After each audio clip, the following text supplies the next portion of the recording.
A few months ago, I sat down with Aron Ain, the CEO of Kronos. We talked about how the best leaders have courage, how they create career paths for individual contributors, and most importantly, how they lead during times of crisis. I hope you enjoy.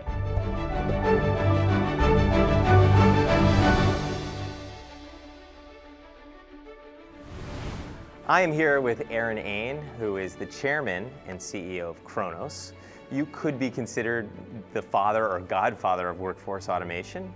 You became CEO in 2005 when you were about 500 million in revenue and grew it to 1.5 billion. You also wrote Work Inspired, a book, on talent and the importance of an engaged workforce. We're so lucky to be with you today. Thank you for coming. Tell us about Kronos. First of all, thanks, Mike. I'm excited to do this as well. So Kronos is an enterprise software company that helps organizations effectively manage their workforce, keeps track of when people come and go to pay them accurately, helps schedule them effectively so the right person is in the right place at the right time, helps organizations with their human resources functions and their payroll and their talent acquisition. So a whole spectrum of areas around helping manage and effectively manage a workforce. Now, some people aren't going to believe this. You graduated from Hamilton College, 1979, Your first job, Kronos, doing service and support, like the 10th employee. 40 years later, you are the CEO. I just want to, did you ever consider working somewhere else, and did you ever actually take the step to go interview? Actually, I can't remember ever seriously thinking of working somewhere else. And I never took an interview. So, I mean, sometimes I used to say to myself, well, gosh, I wish the world would stop right now and I could go work somewhere else just for the purpose of learning more about how to be great at my job, but not seriously to go take another job. So you've had a love affair with Kronos the whole time. 40, I mean, that's amazing. 40 years, that's inconceivable in today's world. I know. So I wouldn't say so much it's a love affair with Kronos, although I love working at Kronos. It's more, I've loved what I'm doing. I'm always learning. I've always been challenged. It's always been a positive intellectual journey. I've enjoyed the people I've worked with. And so there was no reason for me to go somewhere else. And look, I don't think people in general want to go have new jobs all the time. I think people, if they're wildly satisfied and happy, they'll stay indefinitely. And if you walk around the halls at Kronos, hey, how long have you been here? 25 years. How long have you been here? 30 years. How long have you been here? 21 years. It's not unusual that people stay here for a long time. Now, I listened to an interview that you did with Bob Glazer, and you said in 2005 when you became CEO, you really wanted to sort of elevate your hiring brand with engagement. But you actually said something else in that interview about how you wish you started with educating the managers sooner. Can you tell us about that? Your views on managers seemed really remarkable to me. Okay, let me break it down into a couple components. So first of all, I believe that great organizations are powered by great people. Great people produce better products, they deliver better service. You produce better products, deliver better service, you will have better outcomes. It's really very simple if you think about it. Side note, why more organizations and leaders don't understand that? Curious for me. Having said that, if you're going to make a decision to go hire great people, to some extent that's the easy part. The hard part is retaining those great people. The reason it's hard is that great people have choices because they're great. If you don't create an engaged environment, those great people will leave. So to your question specifically, people join organizations because of the organization. They leave because of who they work for, in particular, great people. If you have a great person working for a subpar manager, they will leave. They'll leave because they can. So for us, we put a premium on our 800 people managers, making sure that they understand it's a privilege. They understand it's an honor to lead people. They understand the impact they have on people on their team as their manager, as their leader. So that's what I wish I had realized before I realized it as strategically and implicitly as I understand it today. You also had a really interesting construct that that individual contributors could be paid just as well as, managers. So if you're a star individual contributor and you're a star manager, you can have two fantastic careers, both high income earners and high satisfaction, but the only path to success wasn't through management. Yeah. Can you put some meat on the bones of that? Sure. So we used to be like many organizations. If you wanted to move up through the food chain and get the biggest rewards and the most recognition and the highest pay and the highest compensation and the most equity, you had to be a manager. And we did what many companies did in those days. About, a long time ago, 20, 25 years ago, we realized that we had promoted people into positions that they weren't really equipped to do. Yet they came from being fantastic individual contributors. Some of those people we ended up losing as a result. Others, we had them go back to be individual contributors. And we realized that individual contributors are as valuable as the managers who lead them. And they shouldn't have to be recognized and rewarded by becoming managers. So we put in place a whole set of scaling for individual contributors that matches the scaling for managers. So for us, an exempt level employee, an E20 is our highest. An E20 can be matched and have someone on their team who is a T20. In fact, there's sometimes younger managers who are E15s who have T20s working for them who make more than them. So the individual contributor makes more than the manager. But for me, that makes perfect sense because they're fantastic individual contributors.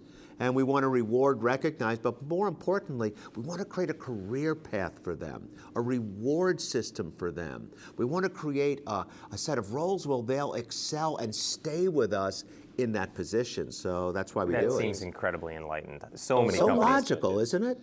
So how, you obviously care deeply about people and their performance and their effect on the outcomes and creating great work environments.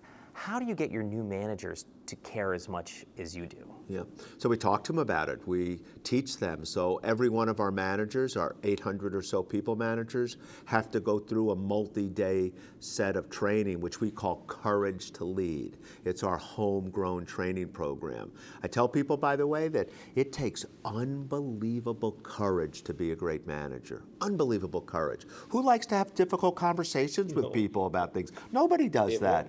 That's hard. I don't like doing it. I do it, but I don't like doing it. I do it because I need to, I have to, it's the right thing. So we go and tell our managers it's really hard to be a great manager. It takes great courage to be a great manager. I tell them the action word isn't to lead in Courage to Lead, it's courage. That's the real action word. So we teach them how to do that. We give them validation that it's hard, and then we give them the tools and we ask them to practice and we tell them it's okay to struggle with some of these decisions. And so we liberate them to say it's okay to say this is hard for me to do. You're not alone when you do that. But you have to go do it. If you're going to be a great manager at Kronos, if you're going to lead people at Kronos, you have to lead effectively. What do you think your yield is? You have 800 managers. What's the yield through that program of managers that become, your top box or top two box, Very high. Very high. So this homegrown training system is working. The homegrown training system for Kronos works in what we do. Now, some of them come to Kronos as really great managers. We don't really have to teach them much. But you can't fix what you don't measure. That's something we all hear. So in the past, we wouldn't measure how people were doing in terms of being an effective manager. The feedback they would get from their manager would be how they would be judged. And so we put in place something that I think is unique, where twice a year, every manager is judged by a survey completed by the people who work for them. So every manager at Kronos has a manager effectiveness index, an MEI. And so why is that important? In just about every case, our managers, once they get their first score, if it's below where it should be, and they read the results of those 19 questions, the next time the survey's done, they're better. Yeah. They've improved. And so we can see that happening over Twice time. a year. Twice a year. And we do it twice a year instead of once a year because I can't imagine somebody working for a miserable manager. For a full year. Oh my gosh. torture. You know this, Mike. It can take years to build a great team. Yeah. A bad manager, how fast can they ruin a great team? in a quarter sometimes. Yeah, or in a blink. And then how long it takes to go build it again. So we need to know in real time what's going on with our managers and hold them accountable. Everyone may not know Kronos's beginnings. I mean, in the time clock was an analog clock that you punch stuff, and you guys were innovators in automating and digitizing that to improve it, among other things. I don't mean to minimize. That's a good description. And for the historians, the classics, they can say the god of time, Kronos, and the name now makes a lot of sense. So I wanted to dive into the last 10 years has been pretty much growth. You know, you can debate when the 09-10 recession ended, but you've got to had the opportunity to manage over 40 years. How do you manage great cultures through choppy waters, whether it be organizational change, even hypergrowth, or an economic downturn like 08-09, the dot-com bubble in 00 and the spring of 2000? How do you manage through choppy waters? So when they're truly choppy in a negative way, you have to communicate even more than normal. So to answer the question specifically, what do we do in choppy waters? But I believe we have to communicate actively in calm seas, and we have to communicate actively in choppy seas. And we have to do it both. Now, in choppy seas, we have to do it more because people are more concerned. They want to know what's on your mind. You're the leader. Can they trust you? Do they want to follow you? Do you have a plan to be followed? 2009, we had the biggest reduction in force we ever had as a company. 256 people. I remember it like it's yesterday. The worst day of my career at Kronos. Wow. We're on a percentage basis, is that like 10%? 8% roughly. Wow. And we did it because we had to, because business had changed. It was during that crisis. Revenue slowed, orders slowed. We had to size ourselves to what was going on. But the day that we made those moves, we did it in one day. The very next day, I stood up in front of all the people who work at Kronos, and I explained why we did it, and I explained this conversations we had. Should we cut people's pay? Should we cut benefits? Should we have a furlough? And in the end, I said I decided not to do those things because we have to live for another day, and we have to reward the people who are going to stay, so we need to size ourselves accordingly, but communicate it honestly, openly. There were people who were sitting out there crying. I got teary-eyed about it. It was terrible. Because, when you have those choppy waters like that, it doesn't just impact the people who don't work here anymore. It impacts the people who they worked with who are still here. The survivors. So we communicate by wrapping our arms around each other and telling each other it'll be okay, and telling people the truth, why we did what we did and why we had to do it. And I had people come and say to me, I've been through these before at other companies, this is the best I ever saw a company do something like this. Well, so. I mean, I deeply appreciate this. They've been forecasting, expansions don't go on forever, and a lot of managers today haven't had the chance to see a downturn. Yeah. So your thoughts on that are going to be fantastic. That's a really good point. I didn't think about that. So I hope in the rest of my career I don't have to go through that again, but it's a good thought that we do have a lot of managers. Hadn't thought about that. I think that's good advice. I hadn't seen it. And you were... I hadn't either. In the same way I've learned. Yeah, you were a pretty new CEO. You were sort of 4 or 5 years into it. That's right. And so, you make these decisions. You do what you have to do. You accept the responsibility. Well, it's fantastic to get your insights on talent. And what you've built is incredible. It's a machine that has so much positive momentum. It's really an honor to have the opportunity to hear your thoughts, and I've walked away with a bunch of things like the courage to lead that I'll never forget. Thank you, Aron. Really You're welcome. And can I say one more thing? Yeah, absolutely. One of the keys to our success, and I know it's not part of what we were going to talk about today, is using the predictive index tool, and I want to make sure that I choose to get that in. It really helps us be a better company.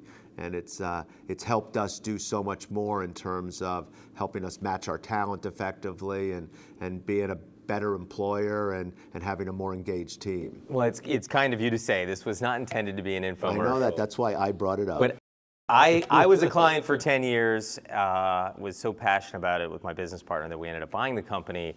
You've been a customer longer than I have. 1989. I went through the first training class. It's fantastic.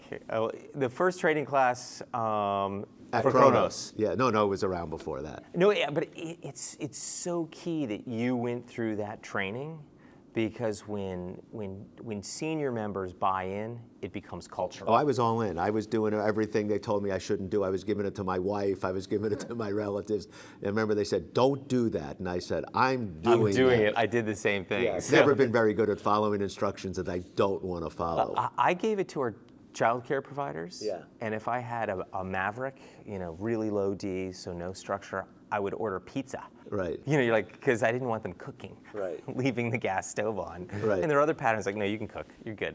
Yeah.